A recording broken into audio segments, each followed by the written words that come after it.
the edged parts, the sharp parts, with the world's deadliest toxin. Like my cookie. Yeah. You're going to use that in the next one, aren't you? My wife's cooking. Maybe. But not if she's with me. The terrible thing is she's a fabulous cook, but we travel a lot, and then when we're at home, she cooks, since we teach classes at night and I don't get home till like 11, she makes batch cooking, which means when she makes chili soup, it's a 40-quart pot. We're great when there were 4 of us. Just 2 of us, and 10 meals later, I'm sick of chili. So we have like 1 big meal a week, but it changes every week. We're on like a 3-month rotation. Okay, stir fry this week. What are we having for lunch? Stir fry. What's for supper? Stir fry. Dessert? Stir fry. She gets ice cream for her. And like pumpkin pudding, because I don't like pumpkin flavored anything, so our house is full of pumpkin stuff. Rock on. But you've just coated this with contact poison. Now, we're going to go on our secret mission. You're going to be climbing ropes and jumping up and down and scaling walls and ladders and jumping. Where are you going to put this? Here, carry this. Keep in mind, the only time you're going to draw this out is under extreme duress. You've been discovered, they're after you, you're running for your life, and now somewhere on your body you've hidden this deadly, sharp object covered in neurotoxin, and your job is, while you're on a dead run, fighting off hordes of samurai, zombies, guard dogs, Zombie guard dog. mother-in-law, zombie mother-in-law. Oh, that's even worse.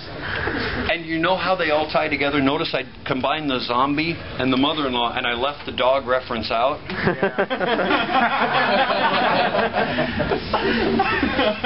This is why we travel a lot. You're supposed to reach in somehow and grab this weapon and pull it out without touching any of the sharp parts. Not gonna happen. No, it's not. But I'm sure there were some who tried. Darwinism. Yes. And I'm a big believer that civilization has ruined natural selection, and people are getting to survive things that they shouldn't. And these genes are being passed on in our society, because you notice everybody who's ever been on the Jerry Springer show has reproduced. Shouldn't there be a law against that? Here, have this. The other downside to the myth, I mean, you could have somebody else carry it for you. The other downside to the myth, and look, I'm not saying it never happened, because you could use them for assassinations where you were trying to make a point. A point. Yes. It's an edged weapon joke.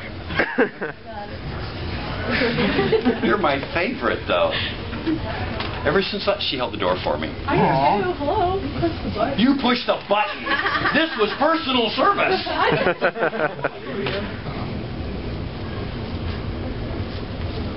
The other downside to this, you could use them for political, because you'd leave it there and it sent a message in the middle of the night. Someone's dead and the only thing there is a throwing star. But in that case, you're being very careful and you're sneaking in and somebody else is getting the door for you and you're going this, and you're there sleeping, and I'm going to go poke and then run away. Okay. The really downside to the whole mythology about the contact poison, in the history of the human recorded warfare, using poison on an edged weapon, do you know what the #1 most popular worldwide poison is to smear on an edged weapon? Feces. You know the disgusting thing is? He's right. Feces. We always have people guess, like the tree frog from the Amazon. Like, yes, great poison. It didn't really make its way to Europe and Asia, you know, being in the Amazon forest. Throughout recorded history, the #1 use of poison to put on an edged weapon is excrement. So, here we go, Ninja Clan. Here, you hold that. It'd be hard to sneak up on anybody carrying around something. Catch! Why? And this is the point where we turn it over to questions. And no, none about my sanity. You already know the answer. How many minutes left? I still had sanity and hair before my daughter became a teenager. Now they're both gone, and I spend my days sitting at home with weapons. It's not a coincidence. Maybe the hair should start growing back. Yes, sir. I have a question, actually, dealing with the chain. Yeah. You said that throwing it at someone on foot was not a great idea. Correct. All right. What if you were throwing it at someone on horseback? Could you not trip the horse's legs in it? No. No? We're from Iowa. We grew up on horses. It's almost impossible to trip a horse. Okay? And throwing a chain that's only this size at a horse's legs doesn't work very well. And if I have a chain, something to protect myself while you're riding up and trying to hit me with something, if I have this, I have a flexible weapon and something I can use to try to entangle you and pull you off the horse. The last thing I want to do is take you. Because does anybody remember the Ace Ventura movies? Yeah. Oh, remember the second one in the cave? Yeah. He's got the medallion, he's got the torch. And he freaks out, and first he throws the medallion, and then he throws the torch, and then he's got nothing. That's kind of what happens when you have a handheld weapon and you throw it. I love throwing weapons and footballs, but throwing knives are a hobby of mine. My parents hated me. Throwing axes, my son has a thing for throwing axes. So does she, but I don't let her. Hammers are fun too. The neighbors. Oh yeah, you've been to our summer camps. We make them for the kids. We do hammer throws and spear. Actually, I haven't. It's awesome. Yeah, I know, it was a joke. You could come to my children's summer camps, though. See? This year for Ninja Camp, we're making smoke bombs. Oh, fun. Well, the myth behind them, you take the egg, you hollow it out, and what they did is they filled it with a mixture of really fine ash and pepper. And you're on your mission, you get discovered, your job is to get away clean. Ninjutsu, the art of invisibility, not stand up and fight like the Matrix scene in the park with 5,000.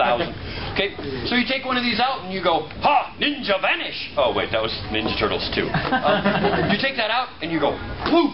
And you throw it at the feet of the people coming at you. The ash kind of billows out and it obscures you. The pepper makes you sneeze, and by the time you're done wiping your eyes, I'm gone. The reality is kind of the same. It's hard to carry those eggs with you. Just kind of stuck on your body and do somersaults and cartwheels and then jump up and throw one. But they're still really cool. So our children's ninja camp this year, we're making them. Nice. Only we're not going to use ash and pepper. We're just going to use the flour. But we're making two. One, the kids are going to go out. We're all going to go out in the parking lot and go, ha, ninja vanish, poof, make this huge mess. And the second one they get to take home. Oh, that's really fun. Which explains why none of the parents have let their kids sign up for ninja camp. They're all signed up for samurai camp. It's terrible. Hey, don't put those away. It's question time. We're not even done with our panel yet. She's thinking lunch. It's only 10:30. We haven't had breakfast yet. What do you mean, in my room? But you don't throw the chain very much. They did have some weapons that you could do that with. They weren't Asian in origin. They were called the bolo. I've heard of it. Yeah, leather cords with the big coconuts at each end. Zing, zing, through them. And they'd wrap around. And as they got each revolution, they got closer and closer until eventually the coconuts hit you in the head. You could use those to throw at people. They were used for hunting. And when you threw them at somebody, this is something people don't tend to remember, because of the way your body moves, they don't work very well against somebody coming at you. You throw them at things that are running away. And as a self-defense weapon, if your weapon specializes in taking people down that are running away, it's not really self-defense. Just thought I'd point that part out. But as far as damaging the horses, one of the things you have to realize, Japan, up until the earthquake yesterday, was very crowded. It was a small landmass with tons of people. Isn't it nice how I trivialize that and use it? There's still thousands of people missing, and we're now in this huge nuclear scare because their reactors are compromised. And I just made that. Yeah, we were watching it before I came down for our panel. And we're from Iowa. There's a big exchange program for students. And one of the middle schools that I'm teaching at, just, you know, they have kids come over for 3 weeks, and so we have these Japanese kids that are just over into this country, and now this earthquake happened. Anyway, what was I talking about before the earthquake hit? Japan being overcrowded. There were a lot more people. Right back down to the... People were more plentiful in feudal Japan than horses were.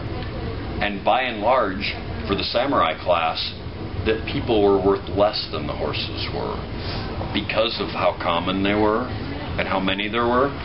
The last thing you did going into battle was take somebody else's was injure a horse. It was considered a good idea if you could remove the person on it and then take the horse. But a bad idea to kill the horse just to get that one guy, because there's always more of them, but eventually no more horses.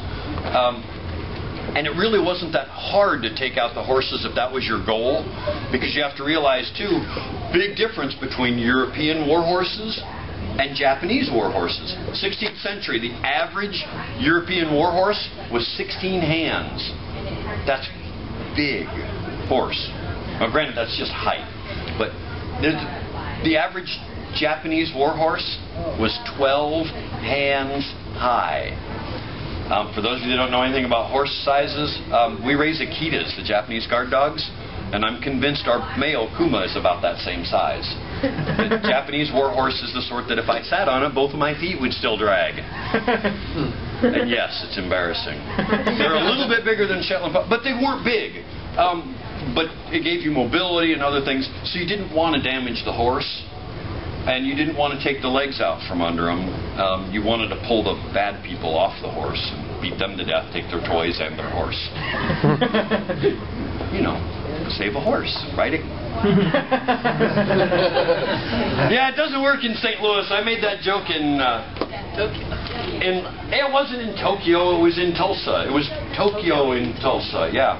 That's in Oklahoma. I made that joke on main stage for opening ceremonies, and 2,000 people went, yes, up on their feet cheering, because I did save a horse, ride a cowboy joke. I love that song. I did not break that chandelier. Sheesh. Go on YouTube, type in Tokyo and Tulsa 2010 opening ceremonies.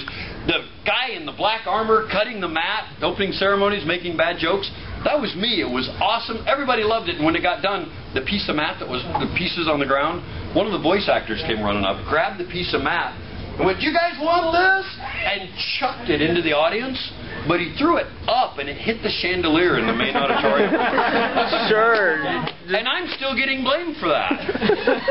I'll make sure to blame. Do you not recognize Scott McNeil? Do you know who he is? The cowboy hat? It's on the video. I have evidence. It's just nobody watches my YouTube videos. Maybe if I hit myself in the groin with an hey, look at Samurai Dan. I do those kind of dumb things. Full-time martial artist. We were in Texas over Thanksgiving weekend, and everything's bigger in Texas. Not necessarily true. The panel room we were in, the ceiling was this height, and had 8 ceiling fans in it. We could figure out how to shut off 7 of them. So the one that's still on is right there. And so I'm talking, and I'm holding up swords and spears and naginata, the polearm, and avoid hitting it. We're done. Question and answer time, and I talk with my hands because I'm trying to keep attention. So you don't do that if you're Japanese. You keep your big body movements are considered rude, and well, that's me. So somebody asks a question, I'm like, I don't. Wham! No, stuck my hand into the fan. The bad part is, it hit me 3 times. And it was on slow setting. So there were questions about my reaction time as a martial artist. Wham! What? Wham! Ow! Wham! And everybody laughed, and my wife's over there going, Sometimes it's good being short. YouTube. And then no one would leave the panel because they were waiting. They were waiting to see if I'd hit my head on it. Main events was better. Our main events was better. That's because Cassie got to flip me on my head. No, I'm saying like you had much more room. You had about infinite space.